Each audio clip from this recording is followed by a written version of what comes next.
The voicemail was only 17 seconds long, but those 17 seconds shattered everything I thought I knew about my family. Hi, this is Dean Patricia Morrison from MIT Admissions. We're calling regarding your full ride scholarship acceptance that was declined on your behalf. We're somewhat confused as this is highly unusual. Please call us back at your earliest convenience. My hands went numb. The phone nearly slipped from my grip. Declined? I never declined anything. I never even received the acceptance letter. And suddenly, the last 6 months of my life started to make a terrible, calculated kind of sense. Before we jump back in, tell us where you're tuning in from, and if this story touches you, make sure you're subscribed, because tomorrow I've saved something extra special for you. My name is Avery Mitchell, and I'm 17 years old. Well, I was 17 when this all started. By the time it ended, I felt about 100 years older. I grew up in Riverside, a comfortable suburb about 40 minutes outside of Boston. The kind of place where people jog with expensive strollers and argue about organic produce at the farmer's market. My dad, Richard Mitchell, is a cardiovascular surgeon. My stepmother, Vanessa, married him when I was 12, 3 years after my mom died from ovarian cancer. Vanessa brought her daughter Bridget into our lives. Bridget was 14 then, 2 years older than me, with the kind of confidence that comes from never being told no. She was pretty in that effortless way, blonde and athletic, captain of the lacrosse team, dating the quarterback, the kind of girl who made everything look easy because, for her, it was. I was different. Quiet, bookish. I spent my weekends in the library, my evenings solving calculus problems for fun, my summers at science camps while Bridget tanned by the pool. My mom had been a physicist before she got sick. She used to tell me that the universe spoke in mathematics, and if I listened carefully enough, I could hear its secrets. After she died, equations became my language of grief. Numbers didn't lie. They didn't leave. They made sense when nothing else did. By junior year, I had a 4.0 GPA, perfect SAT scores, and a robotics project that won 3rd place at the state science fair. My guidance counselor, Mrs. Chen, pulled me aside one afternoon in October. "Avery," she said, her eyes bright with excitement, "you need to apply to MIT. I'm not just saying that. You're exactly what they're looking for." I laughed it off at first. MIT felt like a fantasy, something kids like me dreamed about but didn't actually achieve. But Mrs. Chen was persistent. She helped me with my application, wrote a recommendation letter that she said made her cry while writing it, and personally walked my portfolio to the office to ensure it was submitted on time. I told my dad about it over dinner one night in November.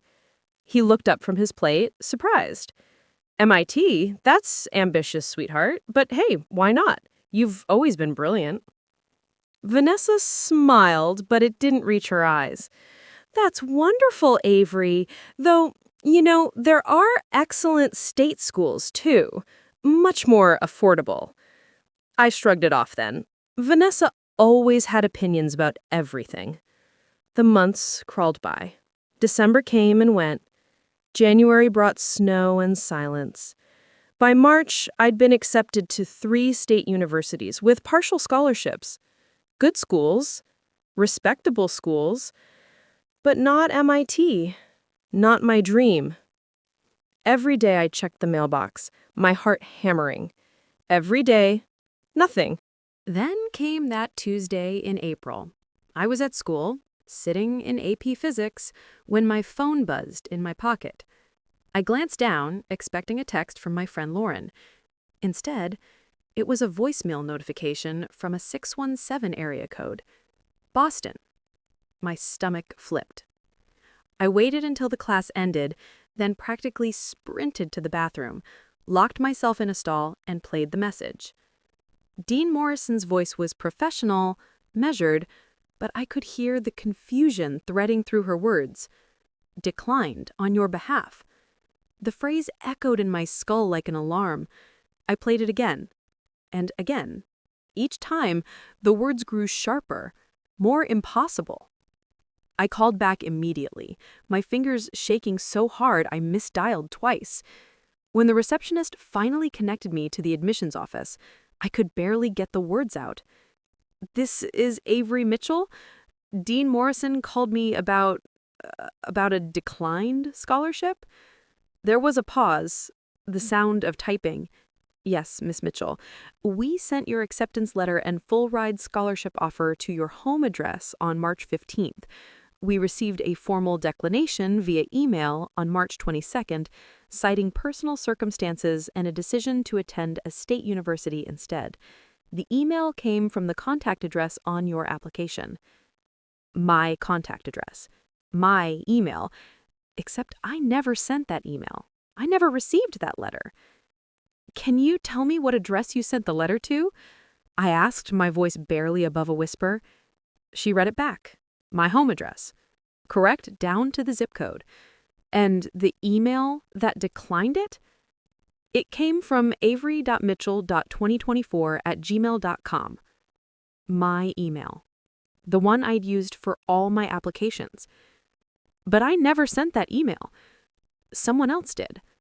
Someone who had access to my email, my mail, my entire future. And I knew exactly who. I don't remember leaving school. I don't remember the bus ride home or walking up the driveway. What I remember is the cold clarity that settled over me like frost.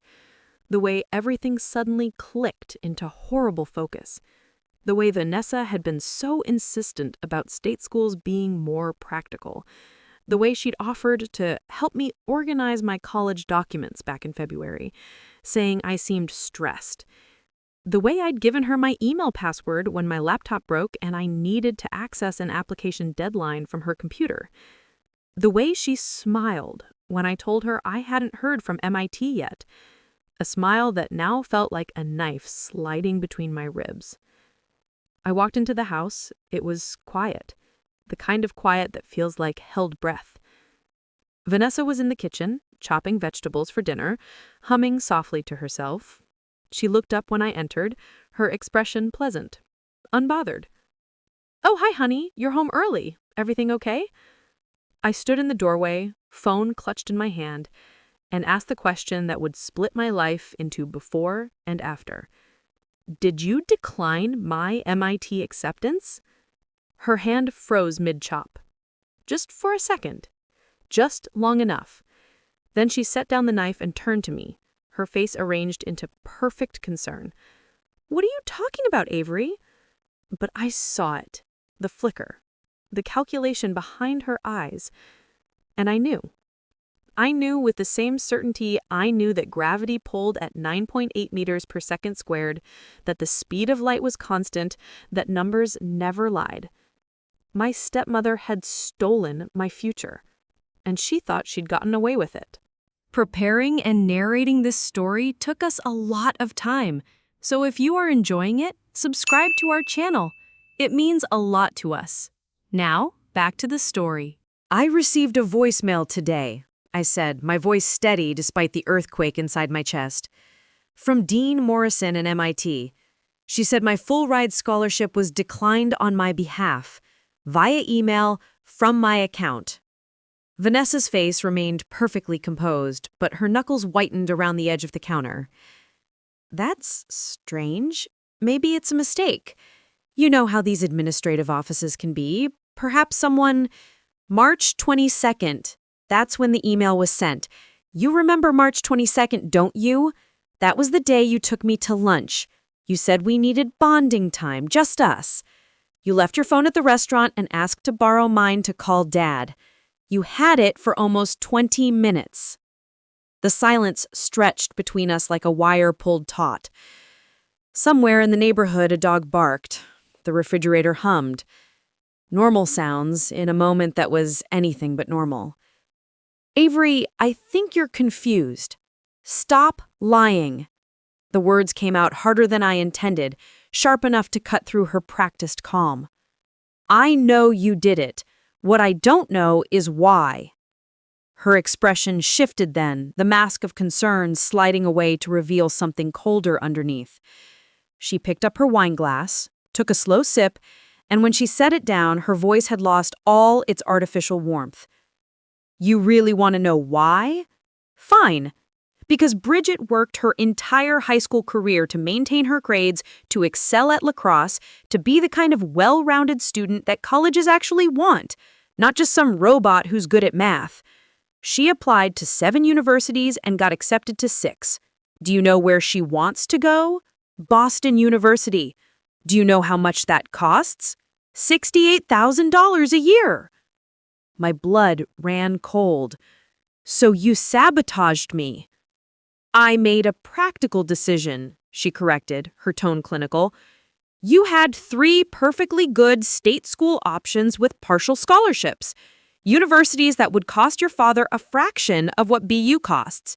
But if you'd gone to MIT on a full ride, and if you'd gotten that glory while Bridget had to settle for less, it would have created tension, resentment. I'm protecting this family's harmony. Protecting your daughter's ego, you mean? I shot back. You couldn't stand the thought of me succeeding where she couldn't? Her laugh was bitter, sharp as broken glass. Succeeding? Avery, wake up. You're 17 years old, with no social skills, no friends besides that Lauren girl who probably pities you, and an obsession with dead scientists. MIT would have eaten you alive. You would have crumbled under the pressure, dropped out, and wasted that opportunity. At least at state, you'll be comfortable, average, safe. Each word was designed to wound, and they did. But beneath the hurt, something else was building, something that felt like steel forming in my spine. Does Dad know what you did? Her smile was venomous. Your father is at the hospital 70 hours a week. He signs what I put in front of him, believes what I tell him, and trusts me to handle household decisions, which includes college planning. He agreed that state school made more financial sense. Because you lied to him. You told him I didn't get in. I told him you had options that were more suitable for your temperament. He agreed. So yes, Avery, your father is on my side, not yours. The words hit like a physical blow. My dad, who'd called me brilliant, who'd encouraged my science fair projects, who'd promised Mom he'd always support my dreams. He'd chosen Vanessa's version of events over even asking me. I'm calling MIT back, I said, my voice trembling but determined. I'm telling them what happened. I'm accepting the scholarship. Vanessa's expression hardened into something cruel. No, you're not, because if you do, I'll tell your father that you've been lying about your grades, that you've been sneaking out at night, that I've found evidence you've been cheating on exams. I'll manufacture whatever I need to, and trust me, your father will believe his wife over his moody teenage daughter. He will, she interrupted, stepping closer, because I'm the one who's been here, stable and present, while you've been locked in your room obsessing over equations like some kind of hermit. I'm the one who manages this household, who hosts his colleagues, who makes his life function. You're just the grieving girl who reminds him of a dead wife. Who do you think he'll choose? The cruelty was breathtaking. For a moment, I couldn't speak, couldn't breathe. She'd assessed every vulnerability I had and weaponized them all. You're a monster, I whispered. I'm a mother protecting her child, something you'll understand one day if you ever become less self-absorbed. Now, you have 2 choices. Accept your state school admission gracefully, or I make your senior year so miserable that you'll wish you'd never questioned me. Those are your options. She picked up her knife and returned to chopping vegetables, the conversation apparently over in her mind. Dismissed, handled, controlled. I stood there, feeling the weight of her ultimatum crushing down on me.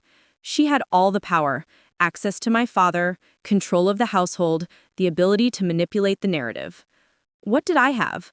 A voicemail and the truth.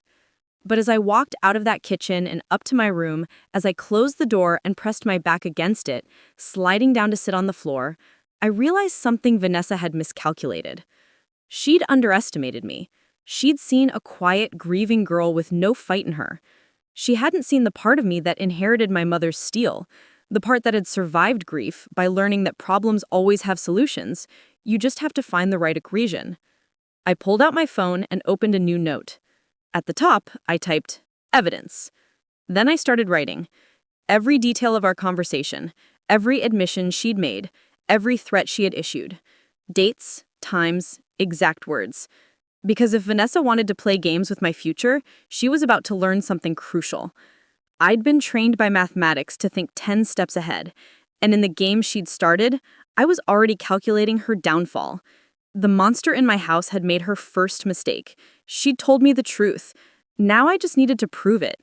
I didn't sleep that night. Instead, I sat at my desk with my laptop open, the blue light casting shadows across my wall as I dug through 4 years of digital breadcrumbs. My email account showed the sent message to MIT, timestamped March 22nd at 2:47 p.m., the same day Vanessa had borrowed my phone at lunch. But I needed more than timestamps. I needed proof that would be undeniable. I started with my phone's location history. Google Maps had tracked everywhere I'd gone that day. At 2:47 p.m., my phone had been at home, 412 Riverside Lane, while I'd been at school, 15 miles away in chemistry class. I took screenshots, dated and stamped, storing them in a hidden folder I labeled Physics Notes 2024. Next, I checked the IP address from the sent email. MIT's system had logged it, a residential Comcast connection matching our home internet. More screenshots, more evidence. But I needed something more direct, something that couldn't be explained away. That's when I remembered the security cameras. Dad had installed them 2 years ago after a break-in 3 streets over. 4 cameras covered the property: front door, back door, driveway, and living room. The footage uploaded to a cloud service that Dad monitored from his phone. Vanessa didn't know that I'd watched Dad set up the system. Hadn't realized I'd memorized the password when he'd asked me to check if the living room camera was working last summer. I logged into the account at 3 a.m., my heart hammering so hard I could feel it in my throat. The interface was clunky but functional. I navigated to March 22nd, 2:30 p.m., and hit play on the living room camera feed. There she was, Vanessa, sitting on our cream-colored sofa, my phone in her hands. I watched her tap and swipe with the familiarity of someone who'd done this before. She was on screen for 8 minutes, long enough to access my email, compose a message, and send it. Her face was clearly visible, illuminated by the afternoon sun streaming through our bay windows. I downloaded the footage, 18 megabytes of undeniable proof. But as I sat there staring at the video file, I realized something that made my stomach sink. This evidence proved what she'd done, but it didn't solve my real problem. MIT's acceptance window had closed. The scholarship had been reallocated. Even if I exposed Vanessa tomorrow, even if everyone believed me, I'd still lost my spot. Unless I could convince MIT to reopen my case. And for that, I needed more than just proof of what happened. I needed an advocate. Someone with credibility, someone the university would listen to. I thought of Mrs. Chen, my guidance counselor.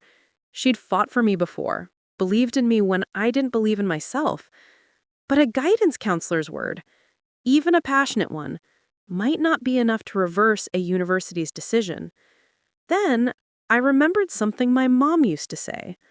When you have an impossible problem, find someone who's already solved it. She'd been talking about physics, about standing on the shoulders of giants, but the principle applied here too. I needed someone who understood MIT's system from the inside, someone who had pull with admissions, someone who owed my family absolutely nothing, and therefore couldn't be manipulated by Vanessa. At 4 a.m., I found my answer buried in a 3-year-old email thread. Dr. James Holloway, MIT alumnus and former professor, now head of robotics research at Boston Tech Industries. He'd been the keynote speaker at the state science fair, where my project had placed 3rd. He'd spent 15 minutes talking to me afterward, asking questions about my servo calibration and control algorithms, and had ended the conversation by handing me his business card. If you ever want to talk about engineering programs or research opportunities, don't hesitate to reach out. I kept that card in my desk drawer, tucked into my journal. I pulled it out now, the edges slightly worn, his email address printed in neat Helvetica font. But I couldn't just email him out of the blue at 4 a.m. with a crazy story about scholarship sabotage.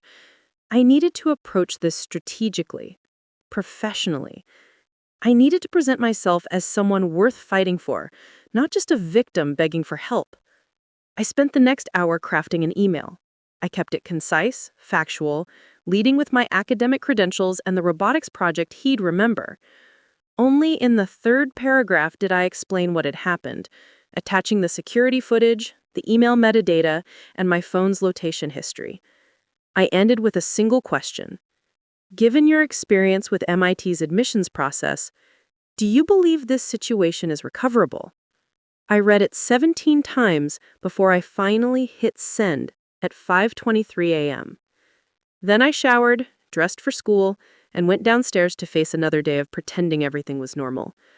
Vanessa was making coffee when I entered the kitchen. She glanced at me, assessing, probably wondering if I'd crumbled overnight. I poured myself orange juice, grabbed a granola bar, and headed for the door without a word. Avery, she called out, her tone light, conversational. I hope you've had time to think about our conversation yesterday. I really do believe state school is the right choice for you. I turned back, meeting her eyes. She expected defeat, expected submission. Instead, I smiled, small, controlled, giving nothing away. I've definitely been thinking, I said, about a lot of things. Her expression flickered with uncertainty. Good, let her wonder. At school, I moved through my classes like a ghost, present but not really there. Lauren asked if I was okay at lunch. I told her I'd had a fight with Vanessa, which was true enough. She squeezed my hand sympathetically and launched into a story about her own stepmother drama, giving me cover to stay quiet. I checked my email every 20 minutes. Nothing from Dr. Holloway. By the time the final bell rang, doubt was creeping in. Maybe he didn't remember me. Maybe he'd think I was crazy. Maybe I just sent career-ending evidence of domestic dysfunction to a complete stranger. I was walking to my locker when my phone buzzed. An email notification. Sender? James Holloway. My hands shook as I opened it. Avery, I remember you and your impressive robotics work.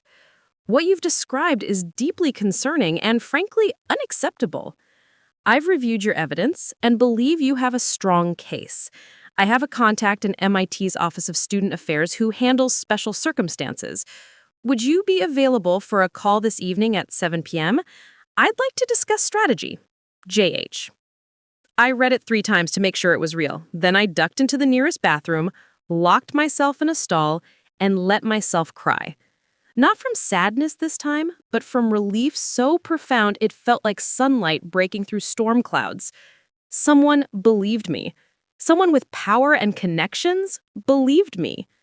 Vanessa had made her second mistake. She had assumed I had no allies. She had thought my quiet nature meant I was isolated, helpless, easy to control. She was about to learn just how wrong she was. I typed back a response. 7 p.m. works perfectly. Thank you for taking this seriously. Then I went home, smiled at Vanessa's suspicious glare, ate dinner in silence, and waited for 7 o'clock to arrive. The game was changing, and this time, I wasn't playing defense. At 6:58 p.m., I locked my bedroom door and opened my laptop. My palms were sweating, heart racing like I was about to take the SAT all over again. At exactly 7, my phone rang. Dr. Holloway's name appeared on the screen. Avery, this is James Holloway. Is now still a good time? His voice was warm, professional, exactly as I remembered from the science fair. I steadied my breathing. Yes, absolutely. Thank you so much for calling. I've spent the afternoon reviewing the materials you sent, he began, and I could hear the click of a keyboard in the background. The security footage is damning. The IP logs, the location data, You've built an airtight case. Frankly, I'm impressed by your thoroughness. That's the kind of analytical thinking MIT values. Something tight in my chest loosened slightly. So, you think there's a chance they'll reconsider? More than a chance. I spoke with my contact, Dr. Rachel Kensington, who oversees special admissions cases. What happened to you falls under academic interference and fraud.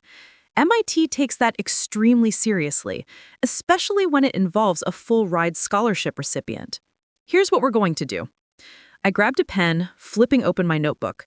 First, you need to file a formal appeal with the Office of Student Affairs. I'll send you the proper forms and protocol. You'll submit your evidence package, everything you sent me, along with a written statement explaining exactly what occurred. Be factual, not emotional. Let the evidence speak.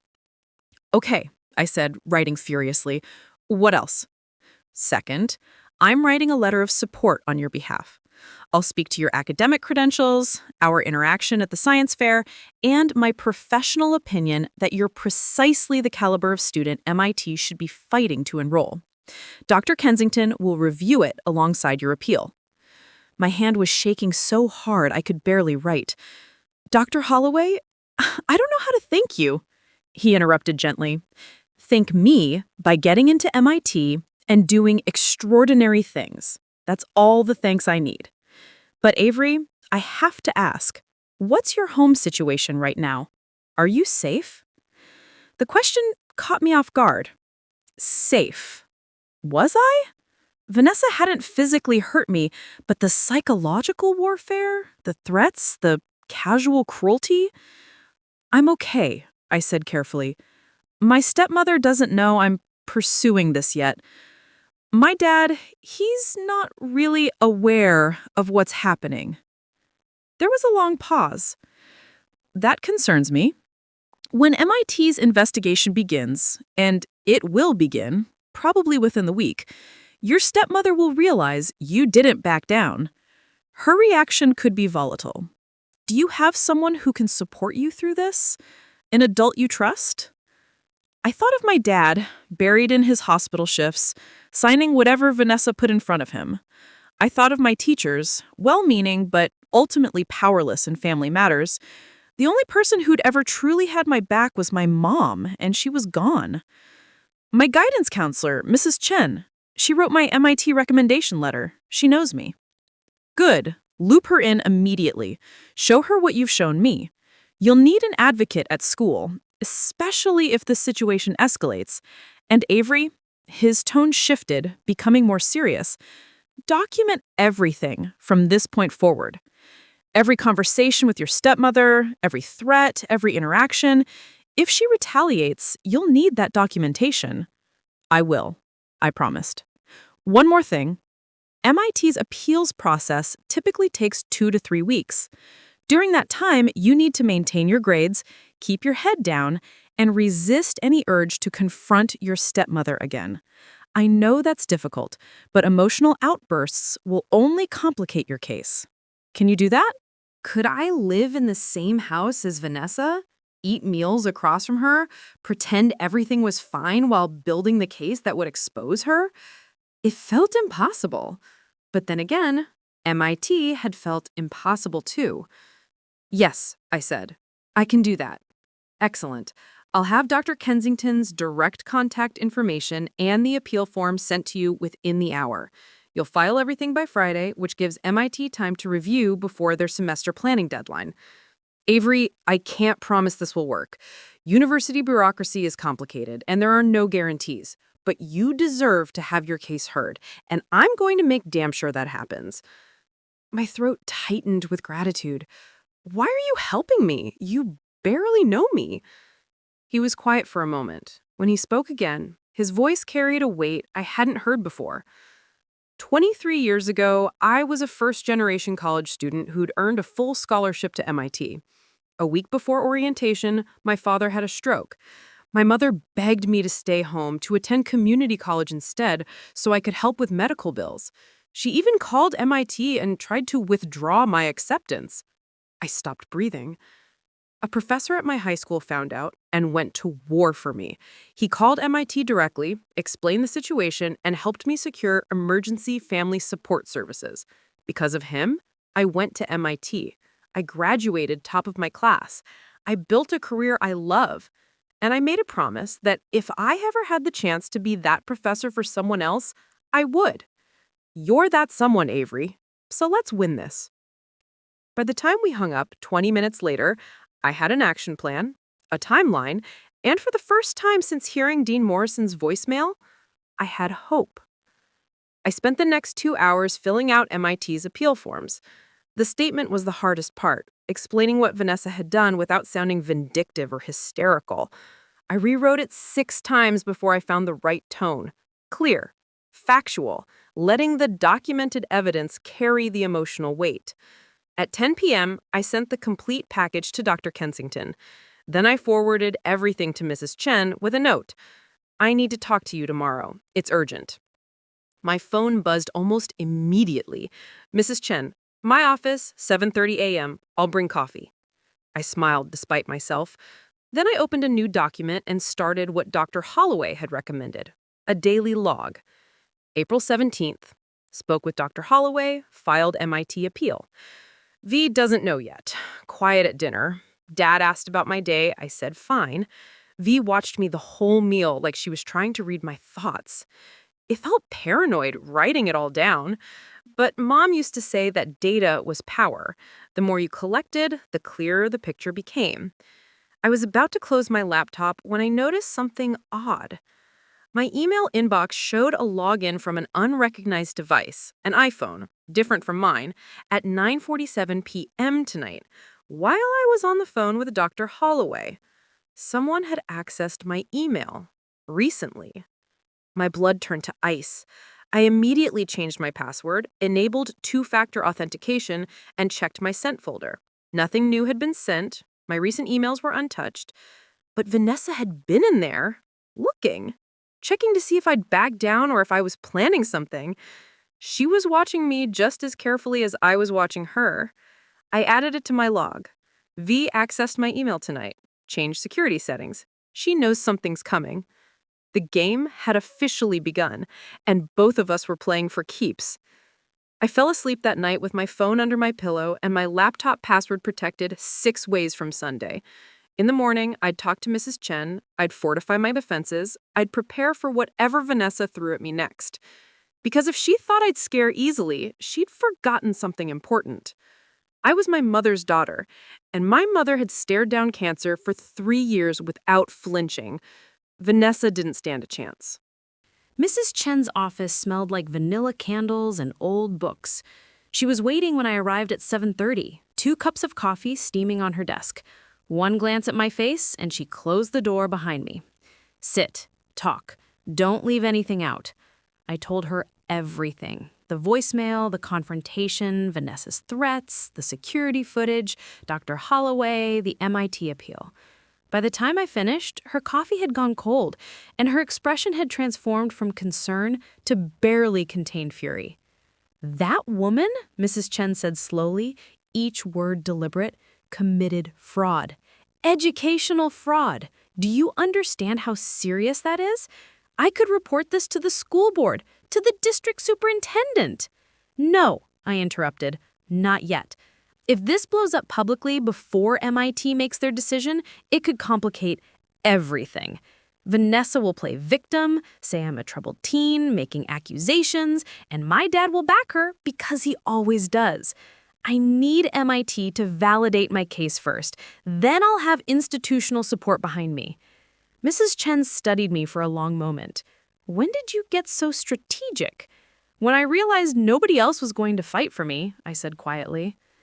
She reached across the desk and squeezed my hand. I'm fighting for you. Whatever you need, documentation of your academic record, witness statements about your character, a place to decompress. You have it. My office is Switzerland, safe territory. That's when I actually started crying. Not dramatic sobs, just quiet tears that I couldn't hold back anymore. Mrs. Chen handed me tissues and didn't say anything, which somehow made it better.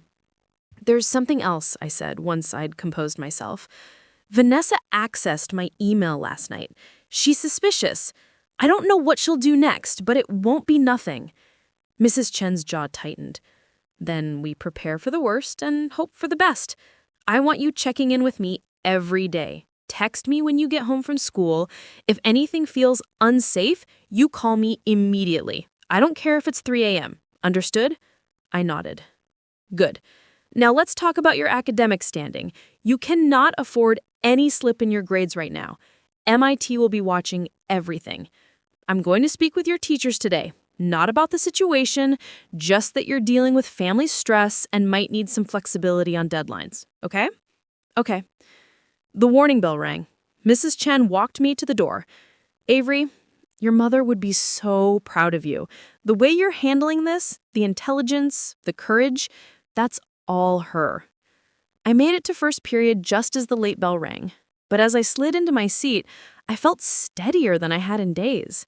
I wasn't alone in this. The next week passed in a strange, tense quiet. At home, Vanessa and I circled each other like predators, speaking only when necessary. She'd make pointed comments at dinner about students who threw away good opportunities, chasing impossible dreams. I'd respond with academic articles about MIT's research programs, casually left on the kitchen counter. Dad remained oblivious, caught in his hospital schedule. When he was home, Vanessa performed perfect stepmother routines, asking about my homework, commenting on college deadlines with State University, talking about summer plans. I played along, gave vague answers, and counted down the days until MIT responded. Then, on day 6, everything changed. I came home from school to find Vanessa in my room. She wasn't hiding it, wasn't pretending she'd just walked in by accident. She was sitting at my desk, my laptop open in front of her, my notebook spread across the surface. When I appeared in the doorway, she didn't even flinch. You password protected everything. Your laptop, your phone, even your email now has 2-factor authentication. Why would you do that, Avery? What are you hiding? My heart hammered against my ribs, but I kept my voice level. Because you went through my email. You violated my privacy. I'm your parent. You're a minor living in my house. I have every right to monitor your activities, especially when you're behaving erratically. I'm behaving erratically? I couldn't help the bitter laugh that escaped. You're the one who sabotaged my future. Vanessa stood, smoothing her blouse with deliberate calm. I made a parenting decision. You may not like it, but that's not sabotage. It's guidance. What concerns me now is this obsessive behavior, locking everything, sneaking around, lying to your father about being fine when clearly you're not. Ice flooded my veins. She was building a narrative, planting seeds. I spoke with Dr. Reynolds this morning, she continued, mentioning Dad's colleague, a psychiatrist. He agreed that teenage girls under academic pressure sometimes experience breaks from reality, paranoid thinking, conspiracy theories about family members. He suggested a comprehensive evaluation might be warranted. The threat was clear. She was going to paint me as mentally unstable. If I pushed forward with the MIT appeal, she'd claim I was delusional, that the evidence I gathered was the product of a disturbed mind. You can't do that, I said. But my voice wavered. I can absolutely request a psychiatric evaluation for my minor stepdaughter who's exhibiting concerning behavior, Vanessa replied smoothly. In fact, as someone who cares about your well-being, I'd be negligent not to. These evaluations can take weeks, of course. Lots of appointments, lots of questions about your mental state, your version of events. Very thorough. Very time-consuming. She was going to bury me in red tape, make me look unreliable, destroy my credibility exactly when I needed it most. You're evil, I whispered. I'm practical, she corrected. And I'm protecting my family from a teenage girl who's spiraling because she didn't get her way. Now, I strongly suggest you accept your state school admission, drop whatever little investigation you think you're conducting, and move forward like a mature adult. Otherwise, I'll have no choice but to take more serious measures for your own safety. She walked past me toward the door, then paused. Oh, and Avery, your father will be hearing tonight about my concerns regarding your mental health. I imagine he'll be very supportive of getting you professional help. He loves you, after all." She left. I stood frozen in my violated room, surrounded by my rifled-through belongings, and felt the walls closing in. She'd just declared war, and she wasn't playing fair. I pulled out my phone with shaking hands and texted Mrs. Chen. "Emergency. She's threatening psychiatric evaluation to discredit me. What do I do?" The response came back within seconds. "Come to my office now. We're calling Dr. Holloway." I grabbed my backpack, shoved my laptop inside, and walked out of that house. I didn't know if I'd be coming back, but I knew one thing with absolute certainty. Vanessa had just made her third mistake. She'd threatened me before I heard back from MIT, which meant she was scared. And scared people make errors. I just had to be smart enough to catch them. As I walked towards school, my phone buzzed. An email notification. Sender, Dr. Rachel Kensington, MIT Office of Student Affairs. My hands trembled as I opened it. "Dear Miss Mitchell, your appeal has been reviewed by our Special Circumstances Committee. We would like to schedule a video conference with you, your parent or guardian, and relevant witnesses within the next 48 hours to discuss the matter further. Please respond with your availability." I stopped walking. Read it again. They wanted to meet. They were taking this seriously. And they wanted Vanessa on the call. A smile spread across my face. Not a nice smile, but the kind that came from finally seeing checkmate 3 moves away. Vanessa wanted to play games with my credibility. Fine. Let's see how her credibility held up under MIT's questioning. I texted Mrs. Chen. "Change of plans. MIT wants a conference call with witnesses. How do you feel about being one?" Her response, "I thought you'd never ask." The game wasn't over. It was just entering its final round, and I was done playing defense. Mrs. Chen's office had transformed into a war room. Her desk was covered with printed emails, my evidence files, and a legal pad filled with bullet points. Dr. Holloway's voice crackled through her speakerphone. "This conference call is your best shot," he was saying. "MIT doesn't schedule these lightly. Dr. Kensington will have reviewed everything. The security footage, the metadata, your academic records. She'll ask direct questions, and she'll expect direct answers. From everyone." I sat across from Mrs. Chen, my laptop open to the email. "The call is scheduled for Friday at 4 p.m. They want my parent or guardian present. Vanessa's going to refuse." "Then your father needs to be there," Mrs. Chen said firmly. "Richard needs to hear all of this. He can't keep hiding behind his hospital shifts." My stomach twisted. "He won't believe me. Vanessa will have already poisoned him against me with her psychiatric evaluation threat. He'll think I'm unstable." "Which is exactly why we need witnesses," Dr. Holloway interjected. "Mrs. Chen, can you participate in the call?" "Absolutely. I'll speak to Avery's character, her academic integrity, and my professional observations of the family dynamic." "Good.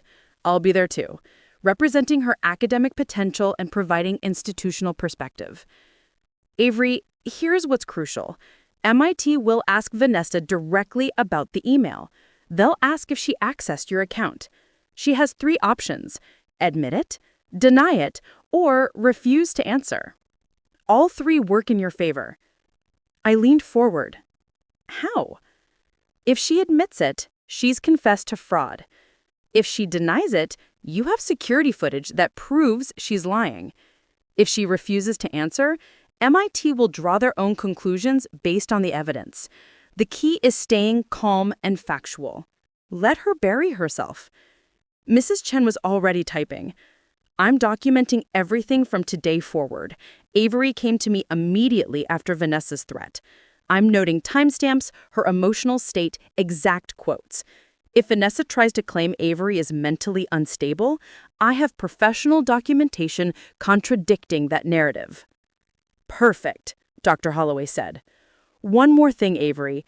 You need to tell your father about this call, not through Vanessa, directly. Do it somewhere neutral, somewhere she can't control the narrative. Can you do that?"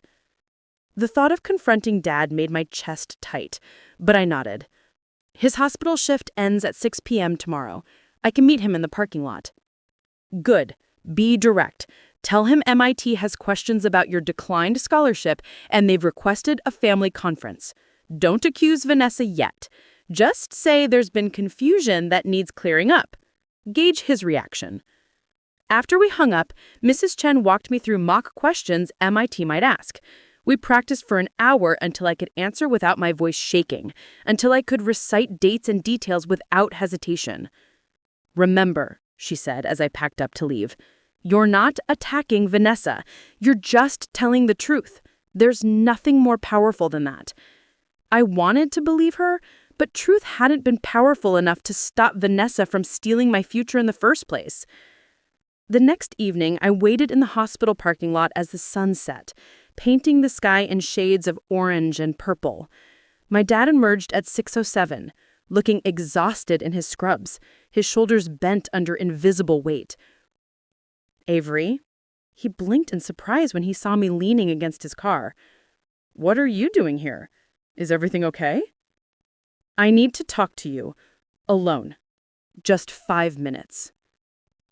Something in my tone made him stop. He unlocked his car and we both climbed inside. The enclosed space felt suffocating. Dad, MIT contacted me. They want to have a conference call on Friday about my scholarship. His brow furrowed. Your scholarship? Sweetheart, I thought we discussed this. You're going to state. It's all settled. No, Dad, it's not settled. I was accepted to MIT with a full-ride scholarship. I never knew about it because someone declined it on my behalf without telling me. The confusion on his face looked genuine. That doesn't make sense. Who would... He stopped. I watched the realization creep across his features. Vanessa said you didn't get in. She said you were disappointed, but that state was a better fit anyway. She lied, I said quietly. MIT called me directly because they were confused about why I'd declined. Dad, someone accessed my email and sent that rejection. Someone who was in our house when I was at school. His hands tightened on the steering wheel. Avery, that's a serious accusation. I have proof. Security camera footage, IP logs, location data. MIT has reviewed everything, and now they want to speak with our family to understand what happened. Dad was silent for a long moment. When he finally spoke, his voice was strained. Vanessa mentioned you've been acting paranoid lately. She's worried about you. She even talked to Dr. Reynolds about getting you evaluated. Because she knows I found out what she did, I interrupted. Dad, please, just come to this call on Friday. Listen to what MIT has to say. Look at the evidence. That's all I'm asking. He rubbed his face with both hands, suddenly looking far older than his 52 years. This is... Avery, if what you're saying is true, do you understand what that means? It means your wife sabotaged my education to benefit her daughter. And it means she stole my future. And it means you have to choose who you're going to believe. The silence in the car was deafening. A nurse walked past, her shoes clicking on the pavement. Someone's car alarm chirped in the distance. Friday at 4 p.m., Dad finally said. I'll be there. But Avery, if this is some kind of misunderstanding... It's not, I said firmly. Thank you for agreeing to listen. That's all I needed. I got out of the car and walked to the bus stop, not looking back. My hands were shaking, adrenaline coursing through my system. I'd done it. Dad would be on the call. When I got home, Vanessa was waiting in the kitchen with a glass of wine in her hand. She looked at me with an expression I couldn't quite read. You went to see your father. It wasn't a question. She probably had him on speed dial, checking in the moment he left the hospital. MIT wants to schedule a call, I said, deciding to skip the games. Friday at 4 p.m. They have questions about my declined scholarship. Dad's going to be there. You're invited too. The wine glass stopped halfway to her lips. For just a second, I saw it. Panic, raw and undisguised, flickering across her face. Then it was gone, replaced by cold calculation. I see. And what exactly does MIT think they're going to accomplish with this call? Clarifying what happened, making sure everyone's on the same page. I kept my voice neutral. They're very thorough about their scholarship programs. They want to make sure there wasn't any interference. Vanessa set down her glass with deliberate care. This is harassment, Avery. I could file a complaint with the school board about Mrs. Chen's involvement.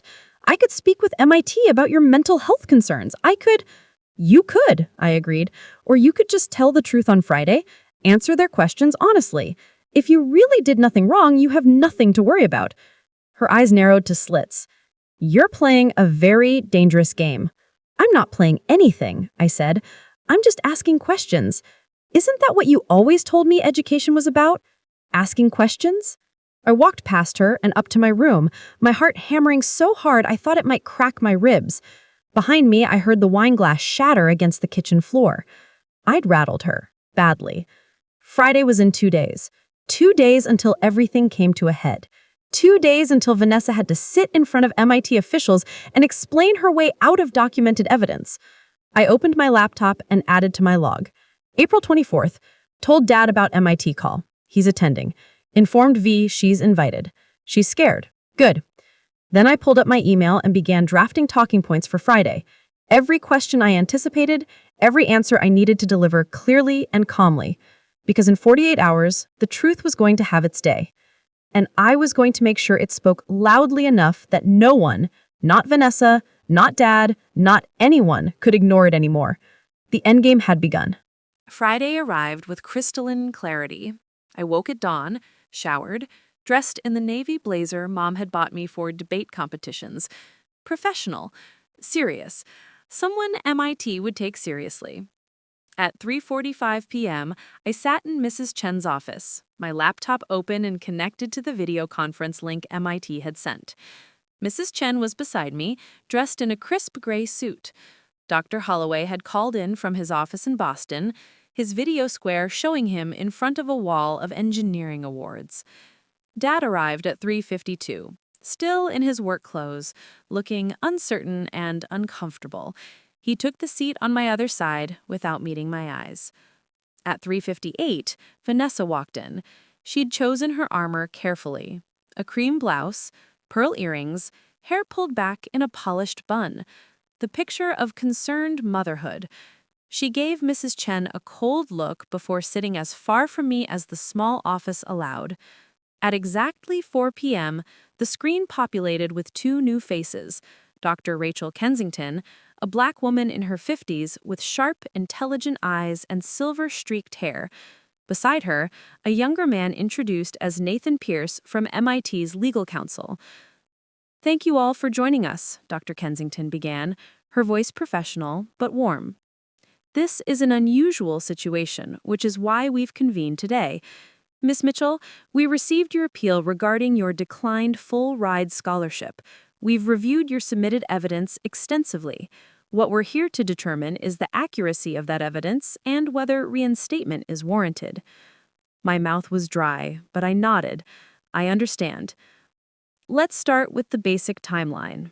On March 15th, MIT sent an acceptance letter with a full-ride scholarship offer to your home address. Can you confirm you never received this letter? Correct. I never saw it. Dr. Kensington's gaze shifted to Vanessa. Mrs. Mitchell, do you recall this letter arriving at your home? Vanessa's smile was practiced, sympathetic. I don't specifically remember, no. We receive a lot of mail. It's possible it was misplaced or accidentally discarded. These things happen. Of course, Dr. Kensington said mildly. However, on March 22nd, we received an email from Avery's account declining the offer. The email was sent at 2:47 p.m. from your home IP address. Avery, where were you at that time? Chemistry class at Riverside High, 15 miles from home. Mrs. Chen interjected smoothly. I can provide school records confirming Avery's attendance that day. She was marked present in all afternoon classes. Nathan Pierce leaned forward. Miss Mitchell, you submitted security camera footage from your home on that date. Can you explain what that footage shows? This was it, the moment I'd been preparing for. I pulled up the video file and shared my screen. This is from our living room camera, March 22nd, 2:43 to 2:51. Everyone watched in silence as Vanessa appeared on screen, sitting on our couch with my phone, her face clearly visible as she typed. The timestamp was damning. The body language was damning. The entire thing was undeniable. When it ended, the silence stretched like a rubber band about to snap. Dr. Kensington's voice was ice. Mrs. Mitchell, is that you in the video? Vanessa's composure cracked at the edges. I may have checked her phone, yes. As a parent, I have the right to monitor. The email activity shows you accessed her Gmail, navigated to MIT's acceptance email, and sent a formal declination, all without Avery's knowledge or permission. Dr. Kensington wasn't asking. She was stating facts. Can you explain why you did this? Vanessa's eyes darted to Dad, looking for support. My daughter Bridget was accepted to Boston University. The tuition is substantial. I made a practical decision for our family. State school offers Avery received were perfectly adequate. So you admit you declined MIT on her behalf without her consent. Nathan Pierce's pen was moving across his notepad. I'm her parent. I made a parenting decision. You committed educational fraud, Dr. Kensington interrupted, her professional demeanor hardening into something steel-edged. You accessed a minor's email account, impersonated her in communication with a university, and sabotaged her academic future. Mrs. Mitchell, do you understand the severity of what you've done? Vanessa shot to her feet. This is absurd. She's 17 years old. She doesn't understand what's best for her. MIT would have been too much pressure. She would have failed. I had a 4.0 GPA. I hadn't meant to shout, but the words exploded out of me. Perfect SAT scores. I won 3rd place at the state science fair. I earned that scholarship, and you stole it because you couldn't stand watching me succeed while Bridget settled for less? How dare you? Enough. Dad's voice cut through the chaos like a blade. He'd been silent until now, his face growing progressively paler as the evidence mounted. Now he stood, and when he looked at Vanessa, I saw something I'd never seen before. Disgust. Is it true? All of it? Vanessa's mask finally shattered completely. Richard, you have to understand. Is it true? He repeated, louder. Her silence was answer enough. Dad turned to Dr. Kensington. What can we do to fix this? Dr. Kensington exchanged a glance with Nathan Pierce. Given the documented evidence and Mrs. Mitchell's admission, MIT is prepared to reinstate Avery's acceptance and full ride scholarship, effective immediately. We'll extend her response deadline to May 15th. However, she paused, her expression grave, we will be reporting this incident to the appropriate educational authorities. What was done here constitutes fraud, and there may be legal ramifications beyond this call. Vanessa's face went white. You can't. We can and we will, Nathan Pierce said firmly. Educational institutions take interference of this nature extremely seriously. Miss Mitchell deserves justice, and we intend to ensure she receives it. Dr. Holloway's voice came through the speakers, warm with barely contained triumph. Avery, on behalf of everyone who believes in you, congratulations. You've earned this twice over. Mrs. Chen squeezed my shoulder. I couldn't speak. Couldn't breathe. The words reinstated acceptance kept echoing in my head like a bell ringing. I was going to MIT. I was actually going to MIT. The call wrapped up with procedural details, deadlines, and documentation. When the screen went dark, Vanessa grabbed her purse and stormed out without a word. Dad stood frozen, staring at nothing. Dad, I said softly. He looked at me, and his eyes were wet. I'm so sorry, Avery. I should have listened. I should have seen... He couldn't finish. You're listening now. That's what matters. Mrs. Chen and Dr. Holloway said their goodbyes, leaving Dad and me alone in the office. The late afternoon sun slanted through the windows, turning everything golden. What happens now? Dad asked. Now I accept MIT's offer. I pack for Boston. I start the life I was always supposed to have. I paused. And you figure out what you're going to do about Vanessa. He nodded slowly. I think I already know. 3 weeks later, I stood in front of Mrs. Chen's office one last time. The hallways mostly empty as summer break approached. She hugged me tight. You did it, Avery. You fought for yourself, and you won. I had help, I reminded her. The best warriors always do. That evening, Dad helped me load boxes into his car. Vanessa was gone, moved out to Bridget's apartment, divorce papers filed. The house felt lighter without her, like a weight had been lifted from the walls themselves. As we drove away from Riverside for the last time, Dad reached over and squeezed my hand. "Your mother would be so proud of you, I hope you know that." I looked out the window at the familiar streets blurring past, carrying me towards a future I'd fought tooth and nail to reclaim. I know, Dad. I finally know. MIT's campus appeared on the horizon, its iconic dome gleaming in the distance. My new life. My earned life. My real life. The one nobody could steal from me again. Because I'd learned something through all of this, something more valuable than any scholarship. When someone tries to take your future, you don't just lie down and accept it. You fight back with evidence, strategy, and truth. You find allies who believe in you. And you never, ever let anyone tell you that you don't deserve the extraordinary things you've earned. The car pulled up to my dormitory. Students were everywhere, carrying boxes, hugging parents, starting their own journeys. I stepped out onto MIT's campus, breathed in the autumn air, and smiled. This was mine. I'd earned it twice, and nobody could ever take it away again. Up next, you've got 2 more standout stories right on your screen. If this one hits the mark, you won't want to pass these up. Just click and check them out. And don't forget to like, subscribe, and turn on the notification bell so you don't miss any upload from us.